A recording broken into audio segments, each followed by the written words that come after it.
It was all going very well. I was away on my jollies to Stockholm, Sweden, and suddenly I was summoned to Berlin to see the OG World Time clock. Well, there I met a guy with what appeared to be a World Time. Or was it? Let's battle. Guten Morgen! I made it. I'm in Berlin, Germany, and I've come to see Mr. Higgins, and we're here for the battle of the Worldtimers. Hello guys, this is Jonathan Quell Higgins, live from Berlin, or not so live because this is a recorded video. So I had the pleasure to meet up with Jamie Opulence for our long-awaited battle of the Worldtimers, and here we go. So we're gonna have this battle in several rounds, and we will look at different aspects of our Worldtimers and make a comparison. There is one rule: Jamie is not allowed to talk bad about my Worldtimer. I'm not allowed to talk badly about his Worldtimer.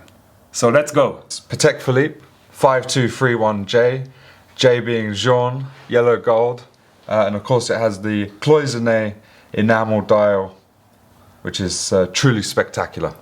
Jamie, as a true Patek connoisseur, you have to learn how to pronounce Cloisonné, because that's the way it's being pronounced. Should it be Khaleesi? 231J Khaleesi dial. Okay, let's find a middle ground in Khaleesi, okay? Okay, I'm happy with that. That's fine. So obviously your watch, Sven Andersen, from a horology house called Andersen Geneve, in collaboration with a guy called is it Benjamin Chee? Benjamin Chee from Singapore. Yes, he's the brain father of this watch. He designed it, and Andersen Geneve produced it. Yes. Okay, and in terms of size, what is yours? Mine is 37.8. And yours? Mine is 38.5. So fairly close together. Mine yellow gold. Yours is platinum. Yeah. Wow. 950 platinum. You know what strikes me is your watch looks really larger than mine, and it's only 0.7 millimeters. So that is true. That might be the way they've done this. The bezel, it's like beveled. I think that's the terminology they use, which may give sort of a larger appearance. That might actually sort of be the reason why it looks or it has a better presence size than it actually is.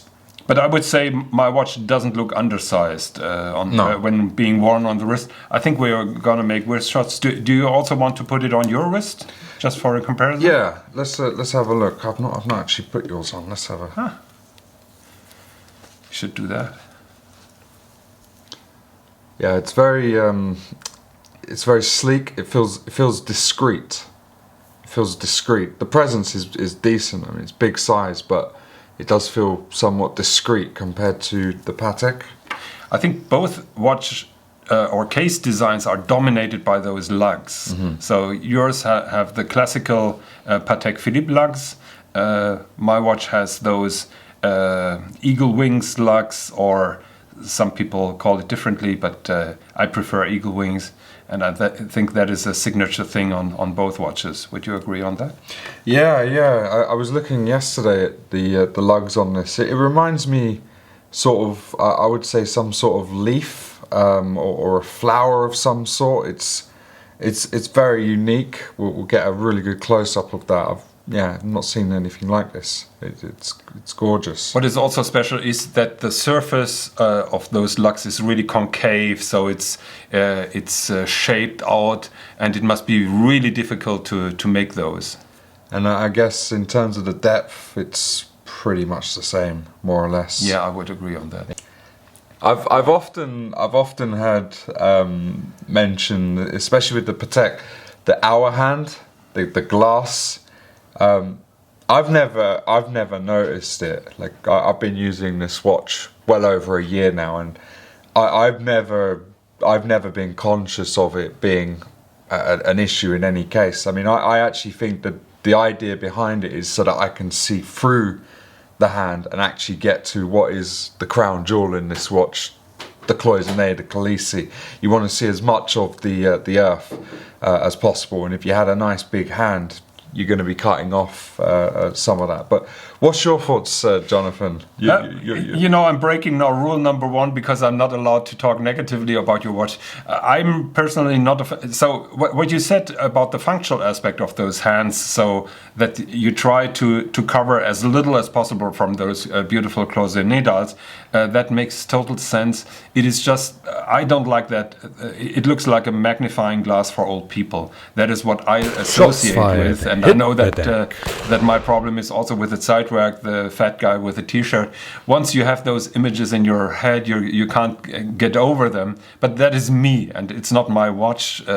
You asked me about my opinion, and that is. But everybody has a different opinion, and I don't want to talk bad. Honestly, when I see the hour hand, I don't see that hour hand. Okay. I see straight through it to the earth. So.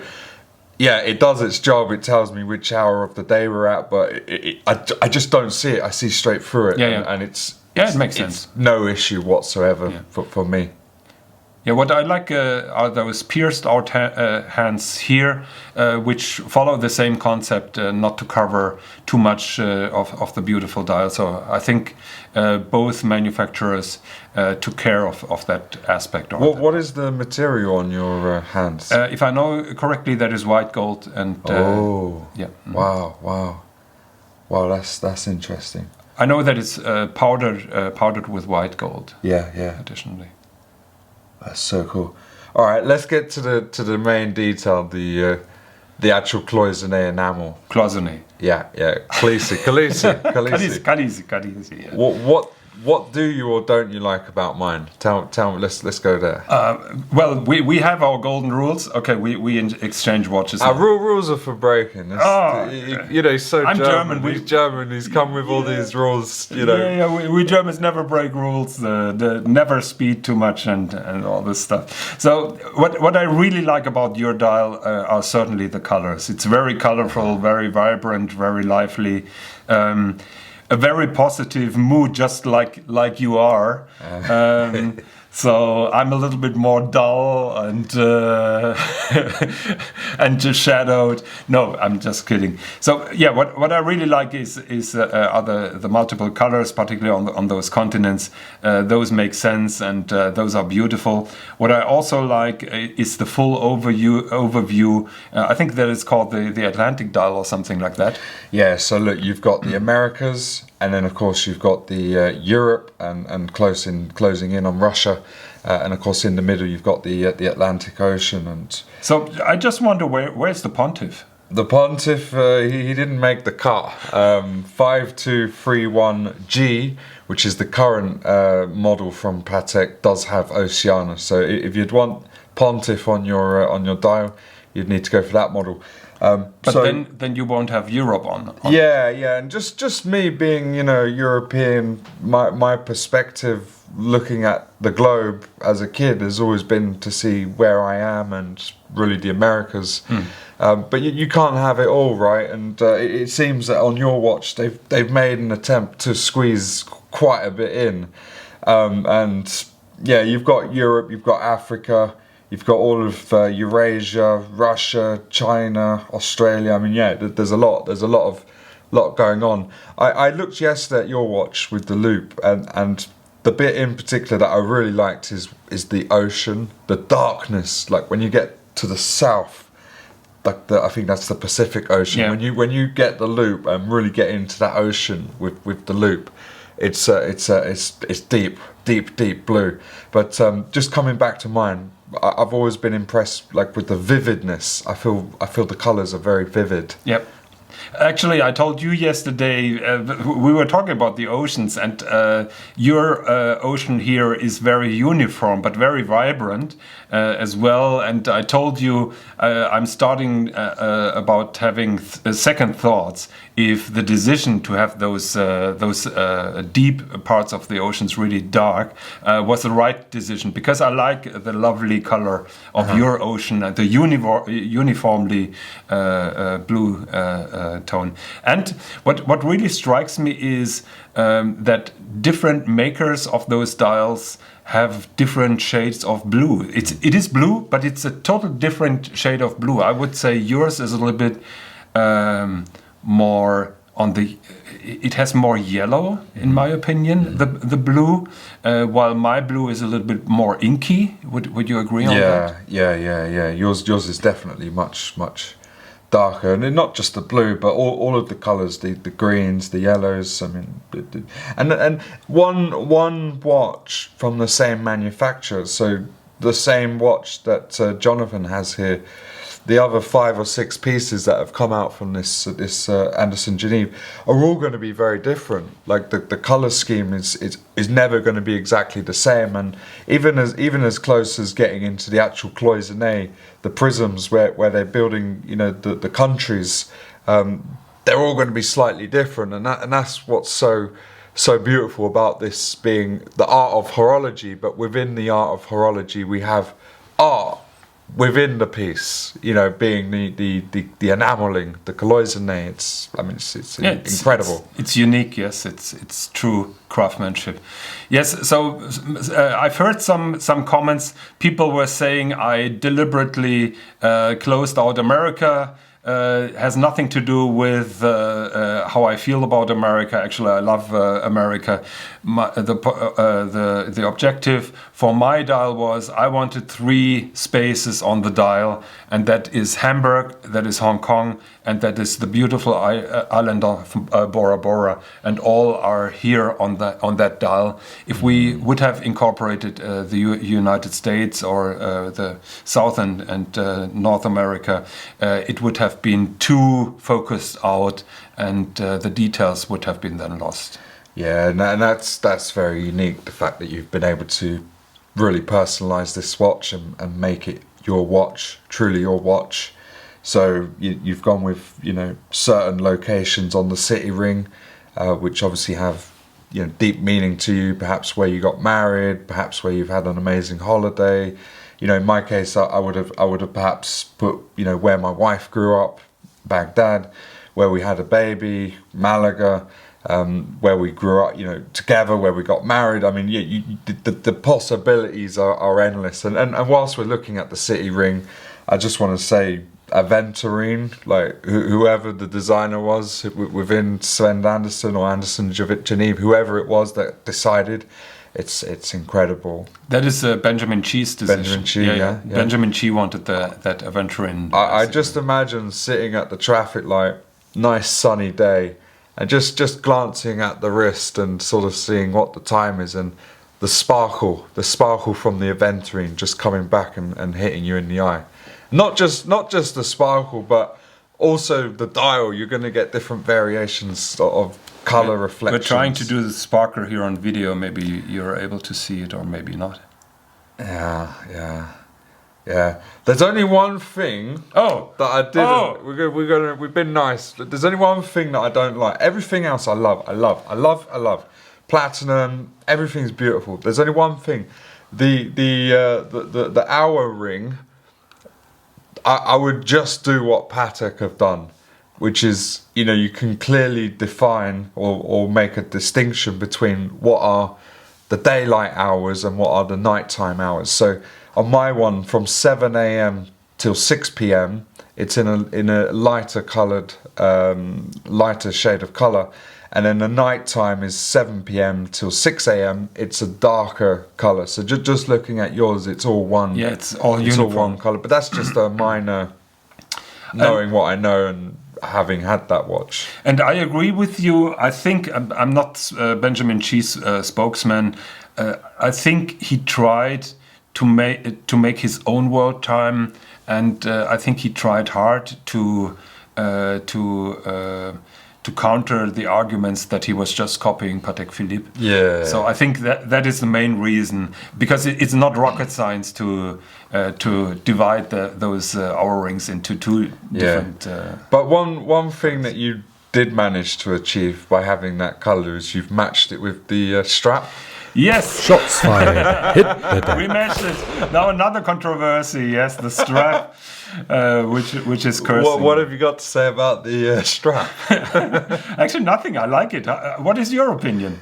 Well, I'm not too sure. It's How about the stitching? I've seen I've seen some of the controversy, but yeah, it's okay. What would you call this color? Is it like a turquoisey or teal maybe? I would call it grey with a greenish hue. Yeah, that is how I call it. Yeah, but you know, the strap's neither here nor there. It's about the watch. And yes, and keep in mind, the first time I've seen that watch in that monochrome article, it had this kind of colored strap, so I'm a little bit influenced by this color, because that is how I fell in love with the watch. So I would defend this particular strap. you think this strap is from Camille Fournet? No, it's not Camille Fournet. not? It's a different maker. But maybe you have noticed it's also inside alligator. So that is true luxury. So inside it's a different. But that's contrasting- rough. That feels a bit rough. Like on mine, the inside. Yeah, because it's not It's alligator. more soft. Yeah. But I like a softer feeling on the Oh, wrist. come on, Jamie. You're not such a snowflake. So Wow. yeah, be a man and feel the alligator on your wrist. Yeah, but this is well timed. This is about elegance. This is about not roughing it in economy. It's about going business class. So we want. So we want- business class, you're not having leather seats. You're saying, or No, it's much more comfortable than economy. But yeah, deployant. That's the only addition as well. If you can get onto Andersen Geneve about having a deployant, I always find with the tang buckle, it's okay, but yeah, just it's a nice luxury to have a deployant clasp. So I would love you to have that. What do you think? Do you think I you agree need with it, you. or- I agree with you. And you see, I've been wearing the watch now for 3 weeks, actually for 2, because I put it away not to scratch it. You can also see, already see how the watch or how the strap is bent. So it's suffering from being put on and off through that tang buckle. So I agree that deployant buckle would be something that I would really like to get from Sven Andersen. Keep in mind, platinum deployant buckles are really expensive. So Wow. Yeah. So this, as it is platinum. yes, that is Okay. platinum, yeah. But a deployant, I mean, that's going to be thousands, right? Yes, I mean, the Lange deployant I think is over 10,000. oh my God. Do you Wow. know the price of the deployant buckle from Patek Philippe? For the yellow gold, I suspect is probably 3, 4, 5,000, something in that region. But 10,000 for By the way, I just want to brag here with my Lange polishing cloth, just in case the viewers have to realize that. yeah. All right. I'll tell you what. Let's flip the watch over. Oh, that's very I- difficult with the deployant buckle. 1 second. I adore the mother of pearl. The mother of pearl outer ring. I adore, my daughter's name, Pearl. So there's something about pearl that I just adore. What is how did they get the writing, the Benjamin Chee Haute Horology, Andersen Geneve? How did they get that into the mother of pearl? I think it's printed on top, if I know that correctly. But I agree with you. I think that's a very nice touch, because usually those movement rings are metal, precious metal or not.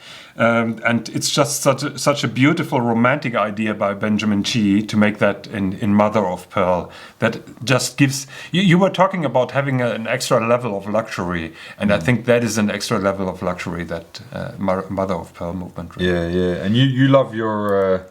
The rotor, don't you? You love that, the blue. You yeah. keep talking about the blue. I have a hard time to decide which one of those 3 components is really the most attractive. And in my opinion, the rotor is the most attractive part of this watch, followed then by the Aventurin City Ring, followed then by the Cloisonné Dial.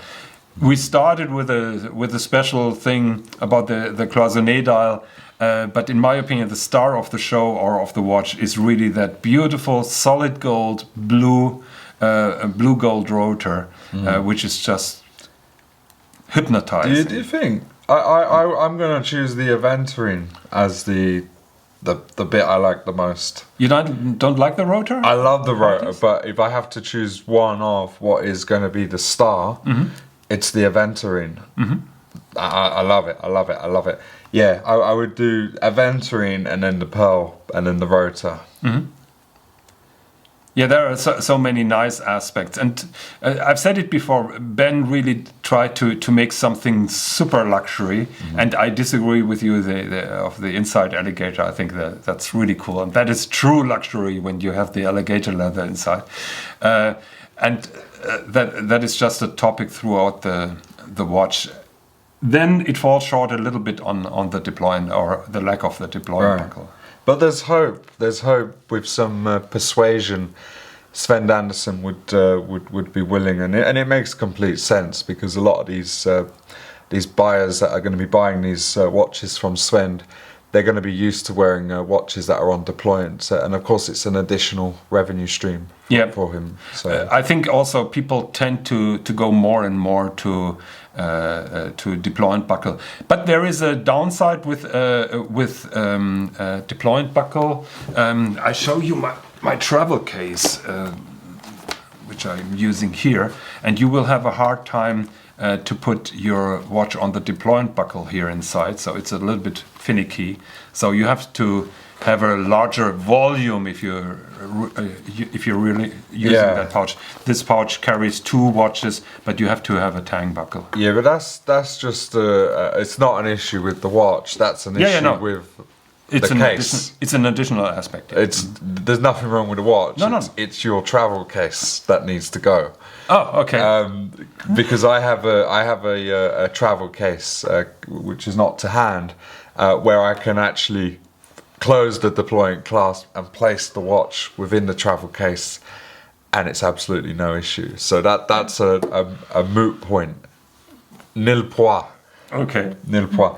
It was worth a try. Yeah. So tell me, micro rotor. I love micro rotors. I'm a big fan of micro rotors. I told you that yesterday evening. I think the finishing on the micro rotor is better than I expected. I like the movement better than I thought I would like it. But still, how nice would it be if that rotor would be blue? Yeah, but gold for me, yellow gold, is opulence, and I'm not really into platinum. I respect it. Of course, it's an incredibly precious metal, very, very special, and it's discreet. But I like yellow gold, not rose gold, not white gold, yellow gold. Which is a fair point. That is my preference. I don't have any yellow gold watches, and so we have different tastes. But I hope that we're drinking a beer tonight together, still, with over all those disagreements. A beer and a currywurst. Okay, yeah, currywurst. You're due to have a currywurst. But I'll be honest. Here in Berlin, and now I'm opening a can of worms within Germany. Coming from Hamburg, I would say the better currywurst is in Hamburg. You don't get a really good currywurst here in Berlin, in my opinion. But we're gonna try it. Yeah. And imagine you've just taken a flight. You've gone. So of course, right now, being in Berlin, the city ring is set to Paris as the local time zone. And mine is set to Hamburg. Yeah, I'm gonna hop on a flight. I'm gonna land in Bangers, Beijing. We're going to just press the button. What do you make of that as it's beautiful. Function? The function is genius, and I will admit that it's better than on my watch, which is a little bit complicated to set. Oh, now I overdid it. So now that's not an issue. You can go all the way around the world. But again. you can go easily back with my watch. Yeah, I found yours to be relatively easy. You just literally get your finger. We'll get a nice close-up of this in a minute, but you get your finger in it. It's not too difficult. And you can set it back and forth. Here, that one goes only in one direction. You can get precision. I mean, of course, mine's going to be precise, but with this, if you go a little bit too far or a little bit not so far, you can ever so gently go until you've got the precise point. But I think it's very interesting to see while you move the city ring, the hour ring moves in the different direction. Yeah. So you can see that there is some kind of very high-end ingenuity that is going into those. But I think the system is the same with Louis Courtier. Only the modus how to set them separates those two watches. Yeah. So let me try to get in bangers. Bangers.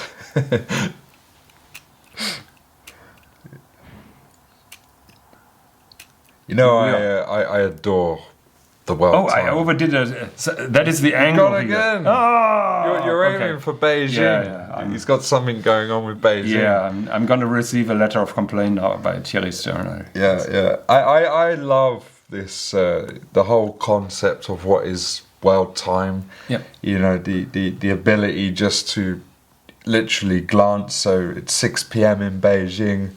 We're wondering what time is it in Buenos Aires. We look down at the bottom. It's coming up, 7 a.m. over to Moscow. It's 1 p.m. You've got a client in Auckland, New Zealand. You're thinking, should I give the client a call or is it a bit too late? Am I knocking him It's out 9 a bit? p.m. You go for it. You know, that's just incredible. The concept of being able to tell the time. And it's so romantic. Like for me, I have to travel. I adore travel. And this is the watch that is all about travel. I think, Jamie, you are traveling in your mind over your beautiful globus that you have at home. So here you have it in your pocket or on your wrist, and it's basically the same system. In your mind, you're just looking over those maps and think, been there. I have to go there. Oh, how remote is it? How serene is it? So one day I'll be going there. I think we both have the same ideas. Yeah, I wondered whether to sort of try and go to each of these cities on the ring. And get some sort of snapshot of the watch in each place and put together a video, but I don't need that sort of hassle in my life. Like, I need to get to Dhaka, or I need to get to wherever. So I quickly, but it's still playing on my mind clearly as I'm bringing it up. I will certainly do that with mine. I don't feel like it's a hassle because I'm poking now the possibility to personalize that. So most of those destinations are handpicked. So I want to be there again, or I want to be there at the first time. So I'm going to share with Benjamin Chee the shots in those particular cities. Yeah, and you could just imagine, like, you go to Dubai, you get the picture of the watch with the Burj Khalifa. Yes. You go to Paris, you get the Eiffel Tower. Yeah. You go to Alaska, you get the snow. Yeah. Bora Bora, the bit by beach. an iceberg or something. Yeah. Bombay, wow, that's so nice as well. Bombay. So that is the plan, yes, to take a picture of the watch with the landmark. Yeah, and winding the watch. Oh! Shots fired. Hit the deck. Shots fired. Yes, shots Hit fired. the deck. Let's talk about the winding, the functionality. How about you take yours and can I defend my watch? So winding my watch up is really difficult because that crown is so tiny and slim. It's almost impossible. So what you do, you set the time roughly. Then you shake it a little bit because winding it is more or less impossible. So, but you shake it a little bit. Then the balance wheel is starting slowly, so it will not be precise. So you give it an hour on the wrist, and then you set it properly. That is the proper protocol, and I'll give you that. You don't even have to talk about it. That yours is more convenient and more easy to set. But I will say that. Benjamin Chee did a great job in hiding those crowns. I know that he tried to avoid the Teletubby look. Yeah, which is the original Patek World type. Was it 2523 or Yes, 252 Yeah. in that region. It had the two crowns on either side, and Sticking out. that's like the classic, like original OG. It's a classic, but Worldtimer. it still looks weird from a modern point of view. I know that Benjamin Chee doesn't like those pushers sticking out. He's a purist. I think it has a functional purpose, and I'm totally okay with it. Yeah. But I accept and I understand Benjamin Chee's design philosophy. Keep in mind, I'm repeating myself, he tried to do something very different than Patek Philippe. But if it could just be where you push it and then it pops out, that would have been, I don't know how difficult that is. Obviously, I'm no designer, but Yeah. I would love it to be like that, as opposed to, because I tried to, I didn't even try to wind it. I just tried to change the hour, and So to couldn't do it. set the watch, you better use both fingernails. But even if you try to use both fingers, it doesn't work. You really have to push with your fingernails out, and then you can set it. But also setting it is really difficult. So it's not really enjoyable. You can do it, but this watch I'm keeping on a winder.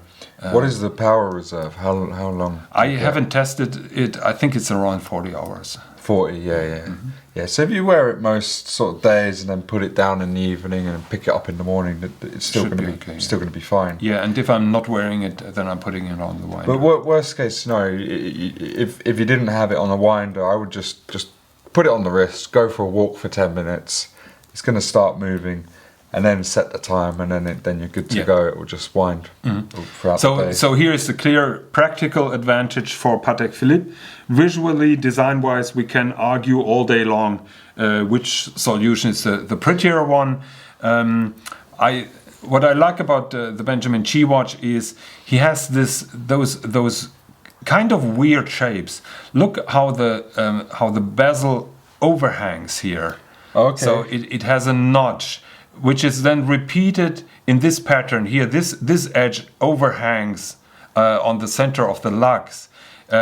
You can see here that groove, which is also repeated here. So there is a lot of thought in that design. Very much personality, by the way. That overhangs as well as here. So those are more far away than the case itself. So it is a different design philosophy, and I think both are pretty. Yeah. So let's talk about the winner, the verdict. Oh, that's gonna be a tough one. This man needs no introduction. Herewith, Dodger. Well, I've got to say, chaps, these guys have really put me on the spot. The worst thing about this whole experience is that they forced me for 6 hours to stare at these watches and try and make some kind of comparison. So probably for over a 6 hour period of time, I have been going over these watches in the hand with the loupe, trying to see what the difference is. What can I say? I mean,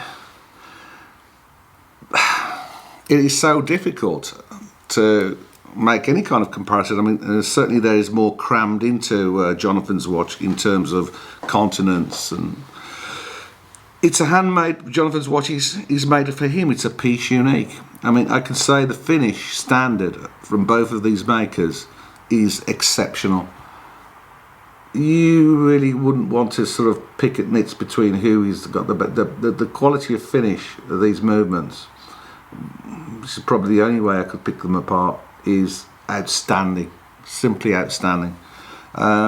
Completely impossible for me to choose a winner. I will say that looking at the rotors, it does appear that Jonathan has got steel balls and Jamie has got ceramic balls. The finish of the rotor on Jonathan's watch is unique and exceptional. He had that done especially. I've never seen a bluing done on gold before. It must be some kind of very special process. The engraving on that, the turning is exceptional. I love the pearl rehaut on the rear with the Andersen Geneve writing around it. It's completely impossible, guys. Can't choose, but look, hey, I have a simple solution. Get one of these. Pepsi? Pepsi! Oh, come on, Dodger. Yeah, sorry. What's wrong Sorry, with you? guys. Dodger. Sorry, guys. You're fired. You suck. Sorry, guys. Get out of here. Come on, just. So, guys, simple solution. Go for the Pepsi. Problem solved.